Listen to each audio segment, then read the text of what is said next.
This video is sponsored by Skillshare.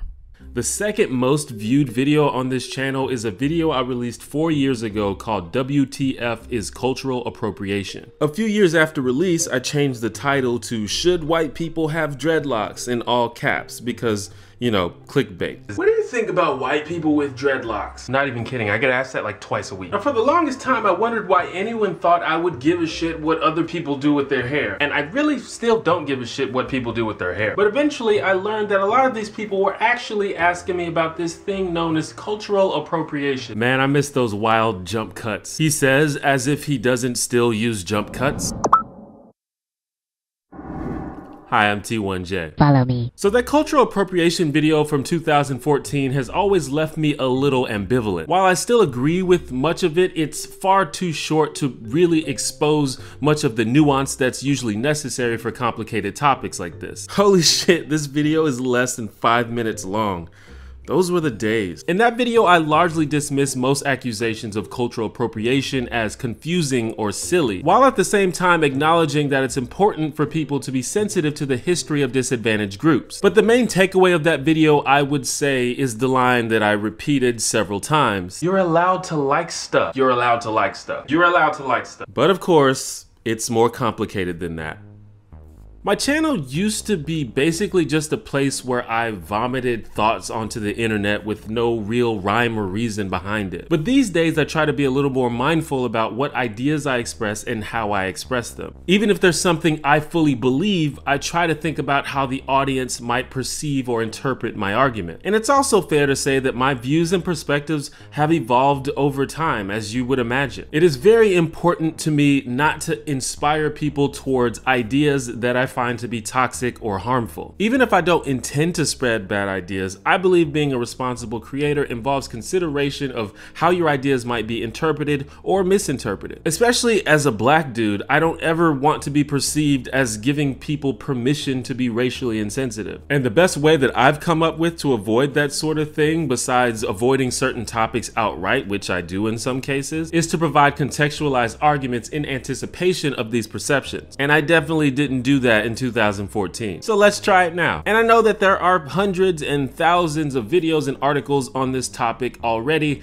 I just didn't want that old video to be my only contribution to this discussion. So deal with it. Probably the main issue with that video is a lack of clarity about what is and isn't cultural appropriation. Now, I absolutely despise debates that hinge primarily on semantics. And I think that's a big problem when we're talking about cultural appropriation. Different people think of different things when they hear the word, and that's always a problem in any kind of discussion when people don't even agree on what words mean. So for the purposes of this video, I'm gonna try to define some terms so we're all on the same page. In your future conversations on this topic, I encourage you to do the same. So the verb appropriate generally has a negative connotation in English. It usually refers to the taking or using of something without permission or to the exclusion of others. For example, the legislature appropriated the tax revenue for corporate subsidies. Or my Sonic fan art has been appropriated by a major brand for their clothing line. So in this video, when we mention cultural appropriation, we are specifically referring to something that is potentially problematic. But as I said in that video so many years ago, you're allowed to like stuff. So this implies that it's possible to engage with other cultures without being disrespectful. The most obvious example of this is what we will call cultural exchange. A cultural exchange is when different aspects of culture are shared between different groups through prolonged interaction, often over the course of many decades. Cultural exchange is why we watch anime in the West and why they listen to hip-hop in Japan. I think in my old video I hastily conflated cultural exchange with cultural appropriation, which is why the complaint seems strange to me. And to be fair, a lot of the people who were complaining at the time made the same conflation. I definitely saw kids on Tumblr yelling at people for wanting to learn Spanish. But there's your lesson for today. Don't base your political opinions on reactions to teenagers on social media. Isn't that right, Sir Applesauce? The difference between exchange and appropriation is that exchange generally happens mutually and on equal footing. It happens between cultures that have interacted either personally or through shared media. Appropriation, on the other hand, is one-sided and usually involves a dominant or privileged group taking things from a disadvantaged culture. I should note that this is not to say that mutual exchange cannot happen between privileged and disadvantaged groups. Because of the internet, for example, different groups share slang, memes, fashion, and all kinds of things all the time. The problem with appropriation is when these aspects of culture are stolen with no respect, credit, or benefit given to the originators. When we watch or even make anime or things inspired by anime in the West, we understand that it's a Japanese thing, and we give credit to them for creating it. When Marks and Spencer, a British retailer and food seller, created a vegan wrap and named it after a traditional Indian dish called biryani, even though it did not resemble the dish in any way, that seems to be more like callously exploiting a foreign culture to increase the perceived value of your products. There are also cases where people adopt traditional religious or cultural symbols that are considered sacred or significant just because they think it looks cool or for other frivolous reasons. And again, it's just disrespectful. Like, why be an asshole? A lot of white people lose their entire minds if they see someone who isn't a veteran wearing military badges or uniforms. If you don't believe me, just search stolen valor on YouTube. It's the same thing. But with cultural appropriation, it goes beyond disrespect. Cultural appropriation can have the effect of further contributing to marginalization. When dominant groups take from marginalized groups and gain or profit from that appropriation without sharing any benefits or giving any credit, it can reinforce that societal imbalance. White people, for example, are often perceived as innovative, unique, or edgy when they borrow certain hairstyles and fashion from other cultures. Meanwhile, the people from those groups face discrimination and stereotypes for the exact same traits and behavior. I feel like she smells like patchouli oil. Or weed. Yeah, maybe weed. And I know this personally as a guy who has missed out on several opportunities because my appearance was not perceived as professional enough. It should also be mentioned that sometimes people from disadvantaged groups adopt traits from the dominant group, but this can generally be referred to as assimilation. Assimilation is usually performed as a survival mechanism for non-dominant groups. While it's true that a lot of Black American women enjoy the look of straightened hair, they also know in the back of their heads that it's much harder to be perceived as presentable or professional without it. Now, just like any other video, I don't mean to talk about this subject like it's a black or white issue. It's complicated. Everything is complicated. One of the things that makes this conversation tricky is yet another related subject, which we will call cultural appreciation. Appreciation is when you participate in another culture, but you do it in a way that is respectful and informed and often with the approval of members of that culture. A good example of this is if you were to marry someone with a different heritage or religion than you, and you decide to have a wedding ceremony that includes customs and iconography from outside your own culture. Generally, this is done in a respectful way and with consent. The problem is that it is often difficult or impossible for outside observers to tell the difference between cultural appropriation and cultural appreciation. And for some people, the distinction doesn't even seem to matter. But as you might imagine, I don't personally advocate such a non-nuanced point of view.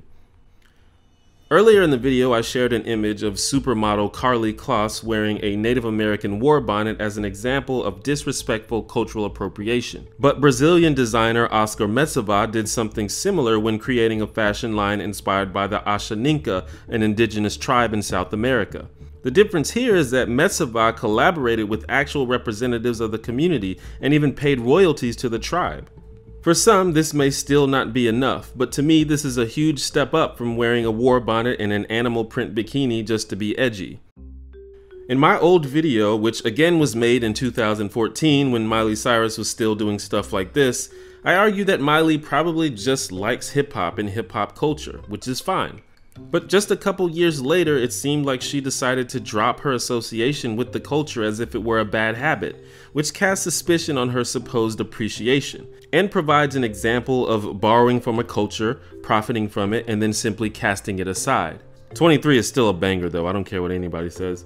But apparently she's doing hip-hop again, so I don't fucking know, man. Avril Lavigne encountered a lot of criticism after releasing the video for her song Hello Kitty for what people thought were insensitive portrayals of Japanese culture. However, Levine shot that video in Japan with the aid of a Japanese cast and crew, including a Japanese director. And the video and song was well received in Japan by Japanese people. In fact, it appears that the vast majority of people who were offended by the video were not themselves Japanese. Which brings up another important point. One of the reasons there's so much confusion and controversy around the cultural appropriation issue is because well-meaning white people have a bad habit of getting offended on behalf of other groups, often placing victimhood upon groups of people that have not claimed that victimhood for themselves. I see this sort of white protector mentality a lot as a black dude, and I personally find it very off-putting. Being an ally to people of color does not involve being a knight in shining armor, and it certainly doesn't involve speaking on their behalf. And when you react to something without having the actual cultural experience to really know whether or not it's actually a problem, that makes it much harder for people to take legitimate complaints seriously. So just as I don't intend to give people permission to be racist, I also don't endorse hopping on Instagram and starting a fight every time you see a white person with cornrows. At the end of the day, I still don't care if white people have dreadlocks. And I'm not really interested in attempting to mind read in order to determine whether or not any individual actually respects the culture they're participating in. It's also important to understand no culture or group is a monolith, and you will get different opinions if you ask different people. My opinion is that all I can do is ask people to be thoughtful about how they engage with other cultures. You're allowed to like stuff, but you should also think about how your interactions with that stuff affects marginalized people. You should make sure you're not perpetuating a stereotype. You should give credit and, if applicable, time and money to the groups that you're borrowing from. You should probably avoid accessorizing with things that other groups find sacred, because that's just kind of a dick move. And you should remember that people are more than their fashion, music, and slang. They're humans. They have issues and anxieties, especially when we're talking about humans from disadvantaged cultures. To paraphrase a quote from Nicki Minaj, if you want to enjoy our culture and our lifestyle, then you should also want to know what affects us, what's bothering us, what we feel is unfair to us. You shouldn't not want to know that. That's what I should have added to that old video. That's just me though. What do you think?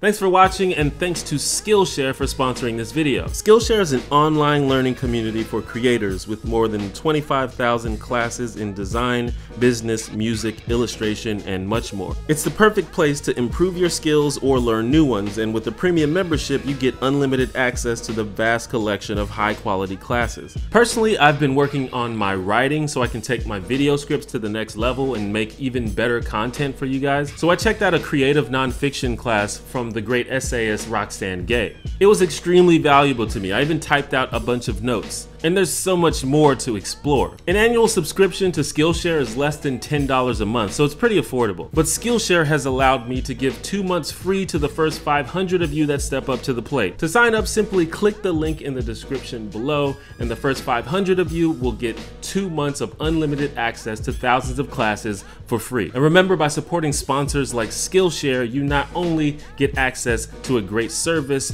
but you also support me and allow me to take my content to the next level. Thanks again to Skillshare, and thanks to all of my patrons. Also, big shout out to everyone who sent me awesome shitty Sonic fan art. I couldn't put them all in the main video, but here they are in all of their glory. Once again, I have a Discord server. If you're into that sort of thing, you can find the link in the description. But other than that, I guess I'll see you all in the next video. Bye!